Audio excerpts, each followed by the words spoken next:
Hi കൂട്ടുകാരെ, എന്തൊക്കെയുണ്ട് വിശേഷങ്ങളൊക്കെ? എല്ലാവർക്കും സുഖമാണെന്ന് കരുതുന്നു. Our own Kottayam real estate YouTube ചാനലിൻ്റെ 456ാമത് വീഡിയോയിലേക്ക് എല്ലാവർക്കും സ്വാഗതം. ഞാൻ ബ്ലസൻ എബ്രഹാം. ഇന്ന് നമ്മൾ കാണുവാൻ പോകുന്നത് കോട്ടയം ജില്ലയിലുള്ള മണർകാടിനടുത്ത് വെള്ളൂർ എന്ന് പറഞ്ഞ സ്ഥലത്തേക്കാണ് നമ്മളിന്ന് യാത്രയാവുന്നത്. അവിടെ ഒരു പ്രോപ്പർട്ടിയാണ് ഇന്ന് നമ്മൾ കാണുവാനായിട്ട് പോകുന്നത്. അതിനു മുമ്പായിട്ട് ഞാൻ എന്നും പറയുന്ന പോലെ, എപ്പോഴും പറയുന്ന പോലെ, our own Kottayam real estate YouTube channel subscribe ചെയ്യാത്ത കൂട്ടുകാർ ആരെങ്കിലും ഉണ്ടെങ്കിൽ സബ്സ്ക്രൈബ് ചെയ്യാൻ മറക്കല്ല്. അതോടൊപ്പം ബെല്ലൈക്കനും ഞെക്കുക. കൂടാതെ നിങ്ങൾക്ക് പ്രോപ്പർട്ടി വിൽക്കുവാനോ വാങ്ങുവാനോ ഉള്ളവർ ഇതിൽ കൊടുത്തിരിക്കുന്ന നമ്പറിൽ ഞങ്ങളുമായി ബന്ധപ്പെടാവുന്നതാണ്. ഇതാ നമ്മൾ നമ്മുടെ അടിപൊളി വീടിന് മുൻപിൽ എത്തിയിരിക്കുകയാണ്. 9 സെൻറ്റിൽ 1600 സ്ക്വയർ ഫീറ്റിൽ 3 ബെഡ്റൂമുകളുള്ള ഒരു വീടാണ്. 3 ബെഡ്റൂം അറ്റാച്ച്ഡാണ്. നമുക്ക് ആ ഗേറ്റൊക്കെ തുറന്ന് അകത്തേക്ക് പ്രവേശിക്കാം. സുഖമായിട്ട് 3-4 വണ്ടിക്ക് മുറ്റത്ത് ഇടാവുന്ന രീതിയിലുള്ള നല്ല വിശാലമായ ഒരു മുറ്റം തന്നെയുണ്ട്. അതോടൊപ്പം തന്നെ പട്ടിക്കൂട് 2 നിലയായിട്ടാണ് പട്ടിക്കൂടുള്ളത്. ഇതൊരു 8 വർഷം പഴക്കമുള്ള വീടാണ്. എങ്കിലും ഇത് ഈ അടുത്ത ഇടയ്ക്ക് ഈ ഒരു മാസം മുമ്പ് മൊത്തം വീടിൻ്റെ അകവും പുറവും എല്ലാം നല്ല രീതിയിൽ തന്നെ റിനോവേഷൻ ചെയ്തതാണ്. നല്ല പൈസ മുടക്കി ആണ് അതിൻ്റെ വർക്കുകളെല്ലാം ചെയ്തിരിക്കുന്നത്. യാതൊരുവിധ ലീക്കേജോ പൊട്ടലുകളോ കീറലുകളോ ഇല്ലാത്ത നല്ല സൂപ്പർ ഒരു വീടാണ്. 1 കിലോമീറ്റർ മാത്രമാണ് ബസ് സ്റ്റോപ്പിലേക്കുള്ള ദൂരം. കോട്ടയം കുമളി ഹൈവേയിലാണ് ആ ഒരു സ്റ്റോപ്പിൽ നിന്നാണ് നമ്മുടെ ഈ പ്രോപ്പർട്ടിയിലേക്ക് എത്തുന്നത്. ഞാൻ പറഞ്ഞല്ലോ, വെള്ളൂരാണ് നമ്മുടെ ഈ പ്രോപ്പർട്ടി നിലനിൽക്കുന്നത്. വെള്ളൂർ മണർകാട് കഴിഞ്ഞിട്ടുള്ള വെള്ളൂരിലാണ് ഈ പ്രോപ്പർട്ടി നിലനിൽക്കുന്നത്. കോട്ടയം ടൗണിലേക്ക് വെറും 12 കിലോമീറ്റർ മാത്രമാണ് ദൂരം. ഈ വീടിൻ്റെ ചുറ്റും മതിലുകളെല്ലാം കെട്ടി വളരെ മനോഹരമായി തന്നെ അതിൻ്റെ അതിരുകളെല്ലാം കാത്തു സൂക്ഷിച്ചിട്ടുണ്ട്. കയറി വരുമ്പം ഇൻ്റർലോക്കാണ് മുറ്റമെല്ലാം വിരിച്ചിരിക്കുന്നത്. അതിലൊരു മനോഹരമായ ഒരു കിണറുമുണ്ട്. നല്ല വെട്ടുകല്ലൊക്കെ വെട്ടി അരിഞ്ഞ് നല്ല അരഞ്ഞാണമൊക്കെ ചെയ്ത് ഇരിക്കുന്ന ഒരു അടിപൊളി ഒരു കിണറാണ്. ധാരാളം വെള്ളം ലഭിക്കുന്നൊരു കിണറാണ്. കിണറിനോട് ചേർന്ന് തന്നെ മോട്ടോർ വര. ഇവിടെ ഒരു റെമ്പുട്ടാൻ്റെ മരമാണ് ഇവിടെ കാണുവാൻ കഴിഞ്ഞത്. ധാരാളം കായ്ക്കുന്ന റെമ്പുട്ടാൻ മരം. അതിനോട് ചേർന്ന് തന്നെ നമ്മുടെ അടുക്കളയുടെ വശം നമുക്കിവിടെ കാണുവാനായിട്ട് കഴിയും. ഇവിടെ ഒരു വർക്കേറിയ വീടിൻ്റെ ബാക്കിലായിട്ട് ഇവിടെയും കൊടുത്തിട്ടുണ്ട്. ഇങ്ങനെയാണ് ഈ ഒരു അടുക്കളയുടെ ഭാഗം സെറ്റ് ചെയ്തിരിക്കുന്നത്. പാത്രമൊക്കെ കഴുകി വെക്കാവുന്ന രീതിയിലുള്ള സെറ്റപ്പും കാര്യങ്ങളും, അതൊരു വാഷിംഗ് മെഷീനും കാര്യങ്ങളൊക്കെ നമുക്ക് പുറത്ത് വേണേൽ വെക്കാം. ഇവിടെ വെളിയിൽ നിന്നുള്ള മറ്റേ പഞ്ചായത്തിൻ്റെ അല്ലെങ്കിൽ ജലനിധിയുടെ വാട്ടർ കണക്ഷനും എല്ലാം ഉണ്ട്. ഒരു കിണർ ഒരു പുറകുവശത്തായിട്ടാണ് നമ്മളിപ്പോൾ എത്തിയിരിക്കുന്നത്. അവിടെ ഒരു തെങ്ങുണ്ട്. അതുകൂടാതെ മനോഹരമായ ഒരു കറിവേപ്പ് അവിടെ നിൽക്കുന്നത് കണ്ടു. ഇതൊക്കെയാണ് നമ്മൾ കുറച്ച് പഴക്കമുള്ള വീടുകളൊക്കെ എടുക്കുകയാണെങ്കിൽ നല്ല നമുക്ക് വീട്ടിലോട്ടുള്ള ആവശ്യങ്ങൾക്കുള്ള എല്ലാ കാര്യങ്ങളും അവിടെ ആ ഒരു പറമ്പിൽ അല്ലെങ്കിൽ ആ ഒരു 9 സെൻറ്റിനകത്ത് അതിനകത്ത് ചെയ്തിട്ടുണ്ട്. അതുകൊണ്ട് ബാക്ക് വശമൊക്കെ എല്ലാ അതിരുകളൊക്കെ തിരിച്ചും അതിൽ കെട്ടിയിട്ടുണ്ട്. ഇതാണ് വീടിൻ്റെ മറ്റൊരു ബാക്ക് സൈഡിൽ നിന്നുള്ളൊരു വ്യൂ. പുറകിലും ഒരു ചെറിയൊരു ഷെഡ് കെട്ടിയിട്ടുണ്ട്. നമുക്ക് സുഖമായിട്ട് നടന്നു പോകുന്ന രീതിയിലാണ് ഇവിടെ ഈ ഒരു സെറ്റിംഗ് ചെയ്തേക്കുന്നത്. ഞാൻ പറഞ്ഞ പട്ടിക്കൂട് ഈ ഒരു സ്ഥാനത്താണ് കണ്ടേക്കുന്നത്. അവിടെ 2 നിലയായിട്ടാണ് ആ പട്ടിക്കൂടിന്. പട്ടിയൊന്നുമില്ല. ഇവിടെ താമസമൊന്നും ഇല്ലാത്ത വീടാണിപ്പം. അതിൻ്റെ ഓണർ അത് വിൽക്കാനായിട്ട് അത് റിനോവേഷൻ എല്ലാം ചെയ്ത് വളരെ മനോഹരമാക്കിയിട്ടുണ്ട്. അയൽക്കം എന്നൊക്കെ പറയാനായിട്ട് നമുക്ക് അയൽക്കമൊക്കെ അടുത്തൊക്കെ ഉണ്ട്. എന്നാൽ യാതൊരു രീതിയിലുള്ള പ്രൈവസി നഷ്ടപ്പെടാത്ത രീതിയിലുള്ള അയൽക്കങ്ങളൊക്കെയാണ് ഉള്ളത്. ഇതാ നമുക്ക് വീടിൻ്റെ സിറ്റ് ഔട്ടിലേക്ക് കിടക്കുമ്പോൾ തന്നെ ആ വീടിൻ്റെ മനോഹരം എത്ര നന്നായിട്ട് ആ ഒരു സിറ്റ് ഔട്ട് ചെയ്തേക്കുന്ന ടൈല് ഭിത്തിയൊക്കെ നല്ല ഡിസൈനൊക്കെ കൊടുത്ത്, അതുപോലെ മെയിൻ ഡോറുകളൊക്കെ നല്ല തേക്കിൻ്റെ തടിയിൽ തീർത്ത ഡോറുകൾ. ഇതാ നമുക്ക് ഡോറിൻ്റെ കഴിഞ്ഞ് നേരെ നമുക്ക് വീടിൻ്റെ ഉള്ളിലേക്ക് പ്രവേശിക്കാം. ഞാനവിടെ വന്നപ്പോൾ മറ്റൊരു കൂട്ടരാണ് വീട് കണ്ടുകൊണ്ടിരിക്കുകയായിരുന്നു. അതുകൊണ്ടാണ് ഞാൻ ഇച്ചിരി ഒന്ന് വലിഞ്ഞിട്ടാണ് വീഡിയോസ് എടുക്കുന്നത്. അപ്പോൾ അതായത് ആ ലിവിങ് ഏരിയ ഉണ്ടോ, മൊത്തം വുഡൻ ഫിനിഷോട് കൂടിയുള്ള ഡിസൈനുകളും കാര്യങ്ങളും ഒക്കെ ആ ലിവിങ് ഏരിയയ്ക്ക് ഒരു പ്രത്യേക ഭംഗി നൽകുന്നുണ്ട്. അതുപോലെ ജിപ്സം വർക്കുകളൊക്കെ ചെയ്ത് ലൈറ്റ് ഫിറ്റിങ്ങും കാര്യങ്ങളും എല്ലാം നൽകിയിട്ടുണ്ട്. നമുക്കിവിടെ നേരെ നോക്കുന്ന സ്റ്റെയർ കേസാണ്. സ്റ്റെയർ കേസ് കയറി മുകളിലേക്ക് ചെന്ന് കഴിഞ്ഞാൽ നമുക്ക് നല്ല റൂഫ് വർക്കൊക്കെ ചെയ്തിട്ടിരിക്കുന്ന ഏരിയ കാണാൻ പറ്റും.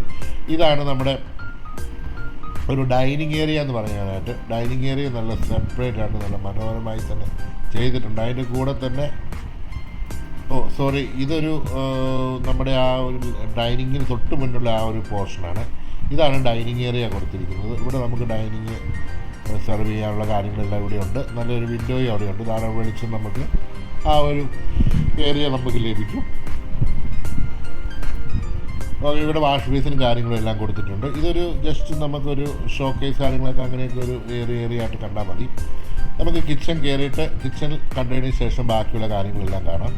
നല്ലൊരു വുഡൻ ഫിനിഷോടുകൂടി ഗ്ലാസ് ഡോറാണ് അവിടെ ഗ്ലാസ് ഡിസൈനൊക്കെയുള്ള ഒരു ഡോറാണ് അവിടെ നൽകിയിരിക്കുന്നത്. ഇവിടെ അടുപ്പ് തീ കത്തിക്കാതെ ചിമ്മിനിയും കാര്യങ്ങളും എല്ലാം നൽകിയിട്ടുണ്ട്. അവിടെ അത്യാവശ്യം കബോർഡ് വർക്കുകളെല്ലാം നന്നായി ചെയ്ത് ഇവിടെ രണ്ടാമത്തെ സ്റ്റോറേജ് പ്ലേസും അല്ലെങ്കിൽ നമുക്ക് അവിടെ കാര്യങ്ങളൊക്കെ ചെയ്യുവാനുള്ള ഒരു സ്പേസും ഒക്കെ അവിടെ കൊടുത്തിട്ടുണ്ട്. അവിടെ ഒരു വാഷ് ബേസിനും കാര്യങ്ങളും എല്ലാം നൽകിയിട്ടുണ്ട്. സ്റ്റോറേജ് പ്ലേസൊക്കെ ധാരാളം ആ കിച്ചൻ്റെ ഏരിയയിൽ നൽകിയിട്ടുണ്ട്. എല്ലാം ബ്ലൈൻഡ്സ് കർട്ടനുകളാണ് നൽകിയിരിക്കുന്നത്. നമുക്ക് ആ ഒരു എല്ലാ വുഡൻ ഡോറുകളോടുകൂടി ആ വുഡൻ കബോർഡുകളാണ് നൽകിയിരിക്കുന്നത്. നല്ല വിശാലമായ ഒരു അടുക്കള തന്നെയാണ്. ഇവിടെ നോക്കിക്കഴിഞ്ഞാൽ നമുക്ക് കിച്ചൻ്റെ പുറവ് നമ്മൾ അവിടെ നിന്ന് വന്ന ആ ഭാഗമൊക്കെ നമുക്ക് ഇവിടെ നിന്ന് വീണ്ടും ഒന്ന് കാണാം. തൊട്ട് സൈഡിലൊക്കെ ഹൈറ്റ് കുറഞ്ഞ ഭിത്തികളൊക്കെയാണ്. കുഴപ്പമൊന്നുമില്ല. നമുക്ക് മറിഞ്ഞു പോകുന്ന ടൈപ്പൊന്നുമല്ല. നമുക്ക് വീണ്ടും അടുക്കളയിൽ നിന്ന് കടന്ന് ബാക്കിയുള്ള റൂമുകളൊക്കെ ഒന്ന് കയറി കാണാം. ഇതാ നമ്മുടെ ആ ഒരു പോർഷൻ നമ്മൾ കണ്ടതാണല്ലോ, ഡൈനിങ്ങിനോട് ചേർന്നുള്ള ആ ഒരു ഏരിയ. ഇവിടെ നിന്ന് നമുക്ക് നേരെ ഇതിനകത്ത് ഇവിടെ പോയി കഴിഞ്ഞ് കഴിഞ്ഞാൽ നമുക്ക് നല്ലൊരു വിശാലമായ ഒരു ബെഡ്റൂം നമുക്കിവിടെ ലഭിക്കുന്നുണ്ട്. ഒരു സൈഡിൽ നല്ല ഡിസൈനോട് കൂടിയ പെയിൻറ്റിംഗ് ഒക്കെ ചെയ്ത് വളരെ മനോഹരമാക്കിയിട്ടുണ്ട്. ഇവിടുത്തെ ബാത്റൂം എന്ന് പറഞ്ഞു കഴിഞ്ഞാൽ അത്യാവശ്യം നല്ല വലിപ്പമുള്ളൊരു ബാത്റൂമാണ്. ഇതാണ് നമ്മുടെ ആ ഒരു ബെഡ്റൂമിൻ്റെ ഒരു ഏരിയ എന്ന് പറയുന്നത്. നല്ല വലിപ്പമുള്ളൊരു ബാത്റൂം, അതിനോടൊപ്പം തന്നെ നല്ല ഡോറും ഒക്കെ നൽകി വളരെ മനോഹരമാക്കിയിട്ടുണ്ട്. ഒരു ബ്ലൂ കളർ വൈറ്റ് കളർ ഒരു പാറ്റേണാണ് നൽകിയിരിക്കുന്നത്. ആ ഒരു ബാത്റൂമും ക്ലോസറ്റും എല്ലാം അവിടെ നൽകിയിട്ടുണ്ട്. അപ്പോൾ നമുക്ക് ഈ റൂമിൻ്റെ വലിപ്പം ഏകദേശം നിങ്ങൾക്ക് ഇവിടെ ഒരു ബ്ലൈൻഡ് കർട്ടനോടെ ഒരു വിൻഡോ ഒക്കെ അവിടെ ഉണ്ട്. ധാരാളം വെളിച്ചം നമുക്ക് ആ റൂമിലേക്ക് ലഭിക്കുന്നുമുണ്ട്. ഈ ഒരു പോർഷനാണ് നമുക്ക് അത്യാവശ്യം നമുക്ക് ആൾക്കാർക്കൊക്കെ ഇത് സംസാരിക്കാനും ഒക്കെ ആയിട്ട് ഇവിടെ നമുക്ക് വേണമെങ്കിൽ കാര്യങ്ങളൊക്കെ ചെയ്യാം. ഈ സ്റ്റെയർ കേസിൻ്റെ അടിയിലായിട്ട് അവിടെ ഒരു ഇത് കൊടുത്തിട്ടുണ്ട്. അതിന് മുമ്പ് നമുക്ക് ഈ ഒരു ബെഡ്റൂം ഇത് നമ്മുടെ ഫ്രണ്ട് ഡോറ്, ലിവിങ് ഏരിയ, അവിടെ ഒരു TV യൂണിറ്റിനുള്ള സാധനങ്ങളൊക്കെ വെച്ചിട്ടുണ്ട്. ഇത് നല്ല വലിപ്പമുള്ളൊരു ബെഡ്റൂമാണ്. നല്ല ഹൈറ്റിൽ നല്ല വലിപ്പത്തിൽ ചെയ്തിരിക്കുന്ന ഒരു ബെഡ്റൂമാണ്. ഇവിടെ ഫ്ലോർ ടൈലുകളൊക്കെ വ്യത്യസ്തമായ രീതിയിൽ തന്നെ ചെയ്തിട്ടുണ്ട്. ഇവിടെ രണ്ട് സൈഡിലും വിൻഡോ ഉണ്ട്. ധാരാളം വെളിച്ചം ലഭിക്കുന്നുണ്ട്. അറ്റാച്ച്ഡ് ബാത്റൂമാണ്. ഈ ബാത്റൂമിൻ്റെ മുകളിലായിട്ടൊരു സ്റ്റോറേജ് പ്ലേസും കൊടുത്തിട്ടുണ്ട്. ഇവിടെ ആ സെയിം പാറ്റേൺ ടൈലാണ് ഇതിൻ്റെ അകത്ത് നൽകിയിരിക്കുന്നത്. നല്ല വലിപ്പമുള്ള ബാത്റൂമുകളാണ് എല്ലാം തന്നെ. ഷവറും അതുപോലെ തന്നെ ഹാൻഡ് പൈപ്പും വാഷ് ബേസിനും എല്ലാം. ഇവിടുത്തെ ഡോറും ഒരു വ്യത്യസ്തമായ ഡിസൈനോട് കൂടി നൽകിയിട്ടുണ്ട്. നമുക്കിനി മൂന്നാമത്തെ ബെഡ്റൂമിലേക്ക് പോകുന്നതിനായിട്ട് ഒന്നുകൂടെ ബെഡ്റൂമൊക്കെ ഒന്ന് കണ്ട് ആ ഡിസൈനുകളൊക്കെ കണ്ടല്ലോ. അവിടുത്തെ ഒരു ബ്ലൂ ആണ്, ഇവിടെ ഒരു ഗ്രീൻ കളറാണ് നൽകിയിരിക്കുന്ന ഡിസൈന്. എല്ലാ ഡോറുകളും വുഡൻ ഡോറുകളാണ് ബാത്റൂമിൽ ഒഴിച്ച്. ഓക്കെ, മൂന്നാമത്തെ ബെഡ്റൂമിൽ സ്റ്റെയർ കേസിനോട് ചേർന്ന് തന്നെ ആ ബെഡ്റൂം. ഇതും നല്ല വലിപ്പമുള്ള ബെഡ്റൂമാണ്.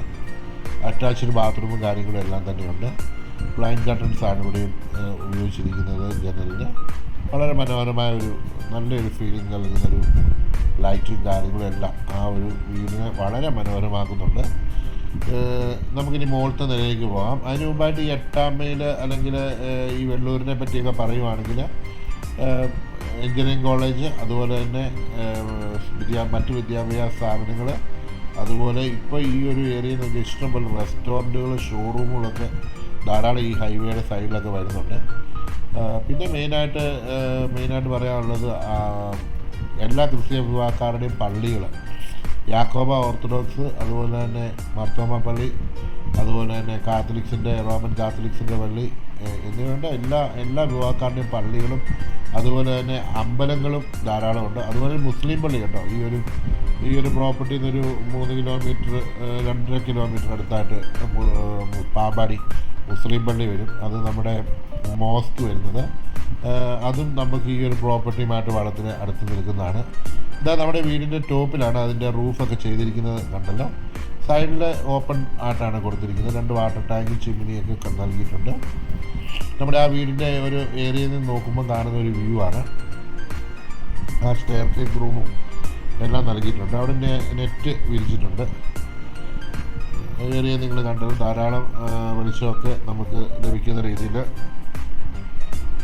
ആ ഒരു ഏരിയ ഫുള്ള് നമുക്ക് കാണുവാൻ കഴിയും. സ്റ്റെയർ കേസ് ഇറങ്ങി നമുക്ക് താഴേക്ക് പോകാം. അപ്പം ഞാൻ പറഞ്ഞല്ലോ, ഈ ഒരു പ്രോപ്പർട്ടി നിങ്ങൾക്ക് ഇഷ്ടമായെങ്കിൽ ഇത് നിങ്ങൾക്ക് വാങ്ങിക്കാൻ താല്പര്യമുണ്ടെങ്കിൽ ഇതിൽ കൊടുത്തിരിക്കുന്ന നമ്പറിൽ ഞങ്ങളെ വിളിക്കാം. നിങ്ങൾക്ക് വീഡിയോ ഒന്ന് കാണാം. അതുപോലെ വിലയും വിവരങ്ങളൊക്കെ ഞാൻ എൻ്റെ ക്യാപ്ഷനിലും തമ്പനയിലും കൊടുക്കുന്നുണ്ടാവും. നിങ്ങൾക്ക് എപ്പോൾ വേണമെങ്കിലും വിളിക്കാവുന്നതാണ്. ഇനി അഥവാ നിങ്ങൾക്ക് എന്നെ വിളിച്ചിട്ട് കിട്ടിയില്ലെങ്കിൽ തീർച്ചയായിട്ടും രണ്ടാമത്തെ നമ്പറിൽ വിളിക്കാം. രണ്ടാമത്തെ നമ്പറിൽ വിളിച്ചിട്ട് കിട്ടിയില്ലെങ്കിൽ തീർച്ചയായിട്ടും നിങ്ങൾക്ക് 1 മണിക്കൂർ അല്ലെങ്കിൽ 1 മണിക്കൂറിനുള്ളിൽ തന്നെ നിങ്ങൾ തിരിച്ച് വിളിക്കുന്നതാണ്. ഒരിക്കലും നിങ്ങളുടെ കോളുകൾ മിസ്സായി പോകാറില്ല കഴിവതും. ഇനിയും മനുഷ്യരുടെ ചില സമയങ്ങളിലൊക്കെ മിസ്സായി പോകാറുണ്ട്. അപ്പം അത് നിങ്ങൾ ക്ഷമിക്കുക. നിങ്ങൾ ഒന്നും കൂടി ഒന്ന് ട്രൈ ചെയ്താൽ തീർച്ചയായിട്ടും നമ്മുടെ കോള് നമുക്ക് ലഭിക്കുന്നതാണ്. അപ്പം ഇനി ഞാൻ പറഞ്ഞു വന്നത്, പാമ്പാടിയെ പറ്റി പറയുകയാണെങ്കിൽ അവിടെ പോലീസ് സ്റ്റേഷൻ, രജിസ്ട്രേഷൻ ഓഫീസ്, അതുപോലെ തന്നെ വിദ്യാഭ്യാസ സ്ഥാപനങ്ങൾ, കോളേജ്, ബാങ്കുകൾ എന്നിവ വേണ്ട നമുക്ക് ദൈനംദിന ആവശ്യത്തിന് വേണ്ട എല്ലാ കാര്യങ്ങളും ലഭിക്കുന്ന ഒരു ടൗണാണ് പാമ്പാടി ടൗൺ. അതുപോലെ മണർകാട് ടൗണും. മണർകാടും നമുക്കൊരു 3-4 കിലോമീറ്റർ ചുറ്റളവിൽ മണർകാട് പള്ളി കാര്യങ്ങളെല്ലാം നമുക്ക് അവിടെയുണ്ട്. അറിയാമല്ലോ, മണർകാട് പള്ളിയെ പറ്റിയൊക്കെ ഞാൻ എപ്പോഴും പറയുന്ന കാര്യമാണ്.